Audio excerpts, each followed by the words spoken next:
So guys, this video is inspired by another subscriber's comment, a subscriber that has asked several questions, and I'm very grateful for that because, to be honest, sometimes I run out of ideas. I don't know what I'm going to talk about. So this gives me something to talk about. You'll see it up in that top corner. I've got it on the trusty iPhone 8. I'll read it out.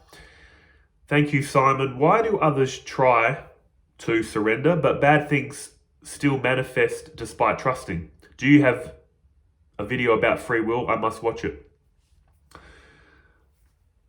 I'll answer the second question first. Yes, I do have actually a few videos on free will. I've got a free will playlist on my channel, so check that out. And I just want to quickly mention something about free will to the people that are resistant to this idea that free will is an illusion. The reason I talk about it so much is it's such a big key to your spiritual growth. It's such a big key to your inner peace, which I'll mention more in this video. But I know it's scary to think, I don't have free will. Am I like a robot?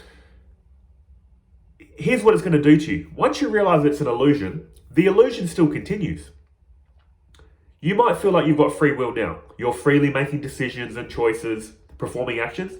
Guess what? Once you realize it's an illusion, still the same. The only difference is you know deep down everything's happening due to the laws of cause and effect in a scientific point of view. But I won't get into all these little details. That's what that free will playlist is for. And all I'm going to say, guys, once you see it's an illusion, like I've said many times, you still feel like you've got it. So freely do the right thing. Freely do all the things you're supposed to be doing. Freely meditate, freely serve a God, freely be nice, freely do everything you know you should be doing. So you're not gonna lose anything. And ultimately, for inner peace in this life, you need to freely take this free will you have, freely surrender it to God or the universe. Say to God or the universe, thank you so much for this free will. This life is so tough. I keep making mistakes. I'm misguided. I need a break. So this free will, can I freely give it to you and you run the show? I'm trusting you. You're going to take care of me. That's ultimately what you want to do. And when you do that, your life is going to be so much more cruisier. But look, check out those videos. I just thought I'd mention that. Now, the first part of this question, I'm assuming they're saying, how come when you trust and surrender, what I was just mentioning, bad things still happen? I also get the feel they're asking, why is there suffering in life? This life is suffering. Even when you surrender, why do bad things still happen? First thing I'll say is, when you truly and ultimately surrender, your suffering will be going. Now you might be saying, what are you talking about? That doesn't make sense.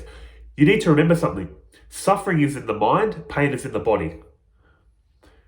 No spiritual teaching will make you get rid of pain. Pain is a part of life. But suffering is in the mind. What is suffering? Thinking about problems that are going to come, that you can do nothing about, or ruminating over the problems you've got now. Suffering's here. Animals don't suffer, but they're in pain. Of course, there's so much cruelty to animals, but suffering is here. Thinking about it, pain is in the body. You can't get around pain. You can lessen the feelings of pain with things like mindfulness. And if you want to ask, why does God allow suffering? Why is there suffering in this reality? I don't believe in a God because of all this misery. I'm going to handball this off to Buddha. What are the first two noble truths of the four noble truths? The first one is life is suffering. Buddha acknowledged this. He said, look, life is suffering. We must acknowledge that. Second noble truth. Why do we suffer, according to Buddhism? Because of attachment, desire, and ignorance. Everything they talk about in non-duality too. You feel like a separate person in a separate world, that's ignorance. You're attaching and desiring this world. That is exactly the same fabric as you. It's like you're a wave in the ocean, looking at other waves, desiring those waves. Your water, their water. Some waves are bigger, some waves are smaller. Some aren't even waves, they're whirlpools. And you go, oh, that's foreign. Keep them out of my country. Keep them out of my wave country. I don't like these whirlpools. It's all water. But in any case, this is the cause of suffering. The appearance of separation, the feeling of ownership and control, investigate your free will, this is the cause of suffering. And again, I like to stress, pain, nothing you can do about. See the doctor, take a pill, practice mindfulness, zoom in on the feelings of pain, deconstruct them into sensations. There's techniques. Here's another thing I'd like to mention. Think about this logically. This is the argument a lot of people say about not believing in a God. First of all, it's not that they don't believe in a God, they don't believe in their concept of a God. For instance, if my concept of a God was a 4-armed purple orangutan sitting on a flying saucer, if that was my concept of God, and I look up and I say, I don't see a 4-armed purple orangutan sitting on a flying saucer, God doesn't exist. See what I've done there? I've created a concept of God and then not believe my own concept.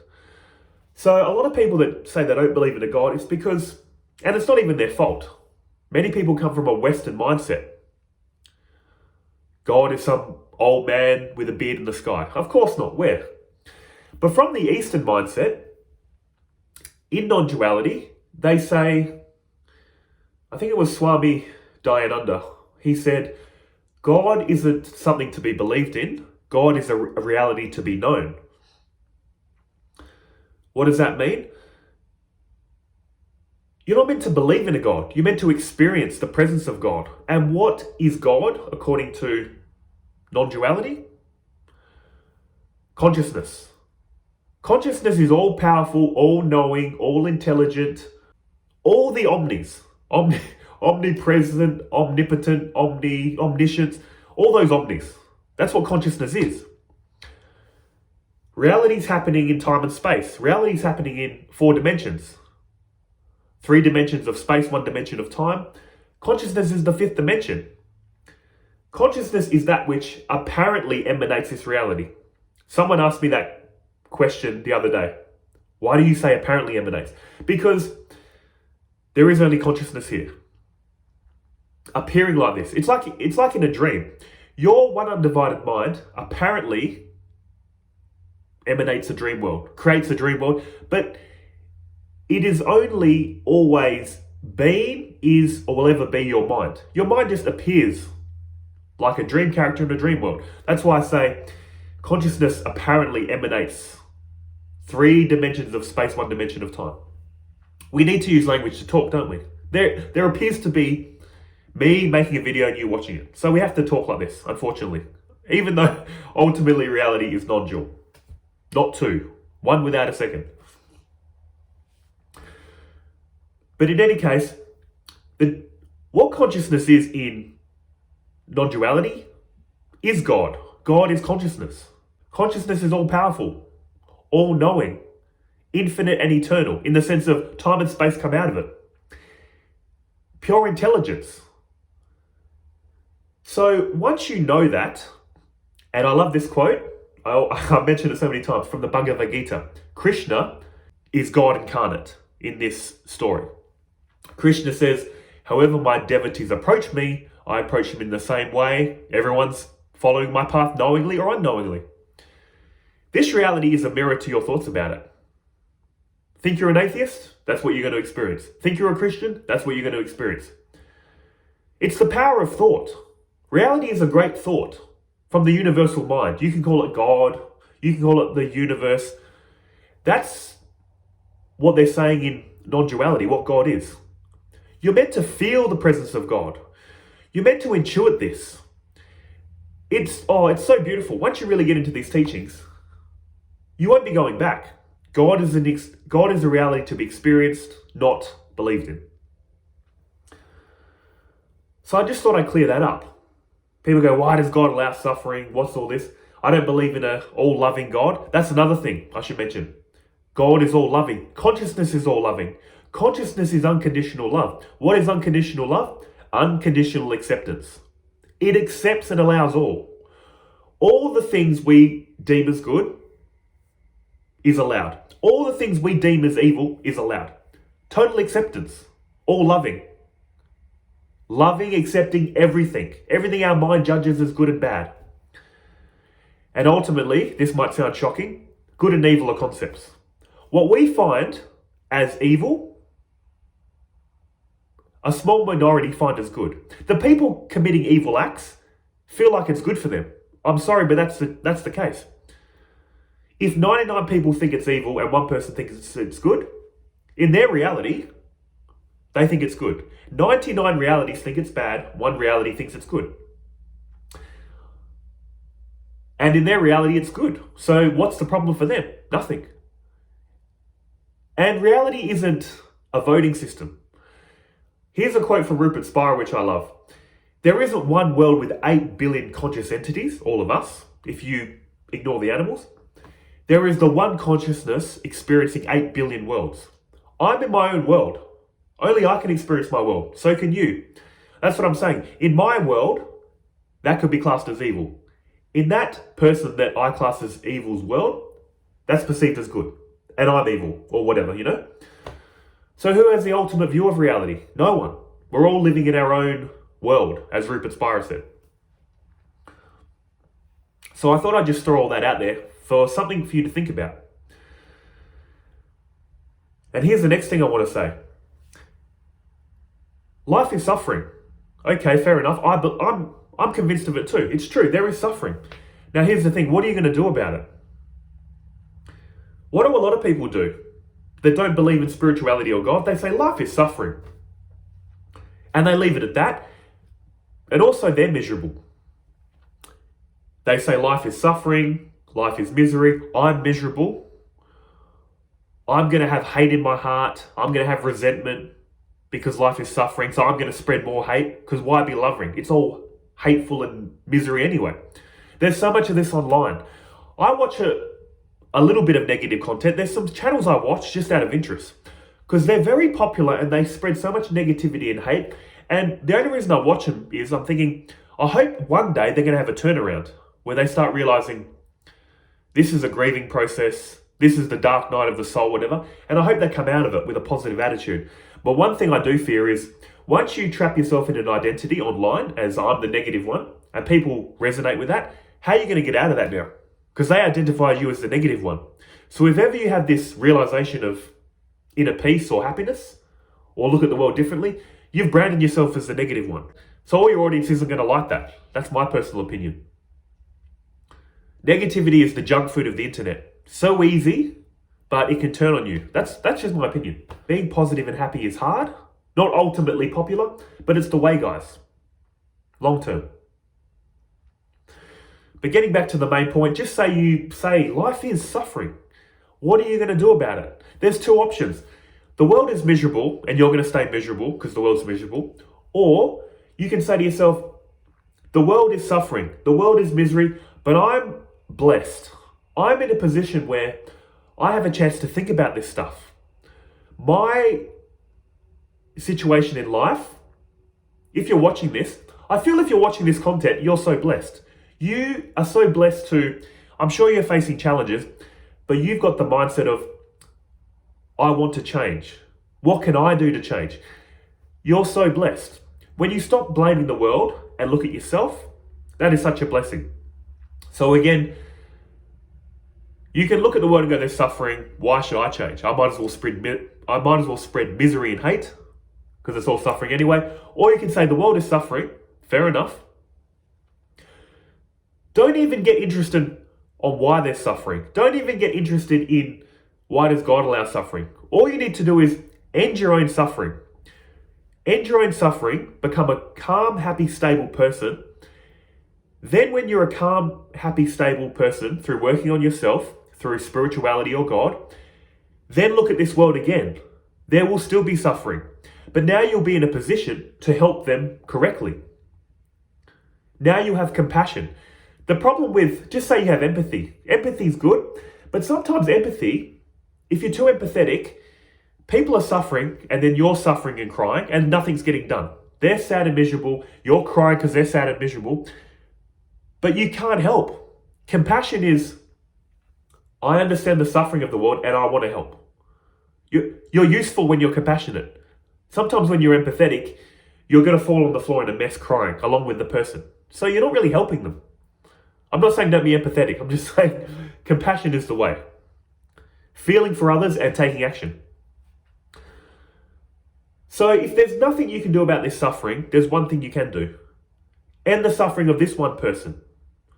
When you do that, when you encounter suffering and hate, you're not going to return it with hate.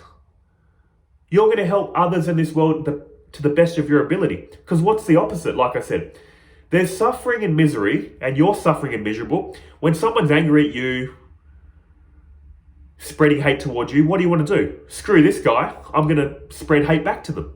I'm going to get revenge. You're adding to the misery of the world. The world's miserable, you're adding to it. So the best you can do is, the world's miserable, find inner peace and happiness, spread love. You can only genuinely help when you found peace and love in your heart, to not return hate with more hate. If you get what I'm saying. And if you're so inclined, once you have a spiritual awakening, find you're the true source of happiness, do what you like at that point. Go and be a missionary if you want. Go to other countries. Go help and serve. Whatever you choose to do, at the very least, you're not adding to the misery of this world. You've solved your suffering. If you can't make people's life better, you're not going to make it worse. Many times when we're unstable mentally, we're suffering, we're angry, we make it worse. That's all I'm saying. You, as this person, can't change this world. Acknowledge its suffering, but fix the problem of your suffering, then revisit this world. Help to the best of your ability, if you're so inclined. At the very least, you're not adding to the misery. So that's all I'm saying. And I'll also end this video with, I don't even know if I mentioned it at the beginning. These videos are unscripted. But when you get into the mindset of surrender and trust, that doesn't mean your life is going to go smooth. This isn't a magic pill for life to go smooth. All it's going to do is give you a state of peace internally over time, that no matter what good happens, no matter what bad happens, no matter what I objectively experience, it's all going to be okay. Surrender, trust. That's what true surrender is. Don't think you can surrender for 30 days and my life's going to change. No, this is a lifelong thing. Surrender, trust, offloading your free will to God, or seeing through the illusion of it if you don't like this God word. Any way you look at it, you need to get into the flow of this reality. Once you're in the flow state, that's what it's all about. That's all I'm saying. Everything else in nature knows what to do. This reality has a divine intelligence, even your body. You say you're in control of your body, but your lungs are breathing. Your heart is pumping blood. When you cut yourself, you're not consciously fixing the wound. The body knows what to do. There's an intelligence that you're not controlling. Your ego's not controlling. It's so beautiful once you see it. Everything's taking care of itself. The only difference between our ego and the rest of reality is we have this thought, I did it. I'm in control. That's like our animals. If you have a dog or a cat, it performs actions. Walks over here, sits there, eats food, plays with the other dog. The only difference between us and them is they don't think I'm playing, I'm eating. I got in trouble by my master, my owner. But if a dog started thinking, the dog would start suffering. I chased the ball. I beat my brother dog to getting the ball. I got a snack. Oh, I'm so guilty. I did the wrong thing. If a dog could think, it would be holding its head, feeling proud like us. But life is living through the dog, through the cat, through us. The only difference is we have thoughts. I did this, you did that. Suffering and misery. So just to end this video, guys, acknowledge it. This life is suffering. What do they say in Buddhism? It's suffering. Here's why we suffer. Because of ignorance, desire, attachment, all that kind of stuff. You can end your suffering, you can't end your pain. Pain will continue, and there are practices like mindfulness to lessen pain. And of course, go to the doctor. Go get help, all that kind of stuff. Spirituality will never end your pain. It'll end your suffering, which is what stresses us out the most. Sitting in a safe, comfortable room, holding our head, because we're thinking about terrible, miserable things, when look around. Right now, I could make this safe, comfortable room a misery through thinking. But right now, it's peaceful. I'm just making a YouTube video. As always, guys, I hope this helps. Hope it answered your question. And I'll see you beautiful people in the next one. Take care.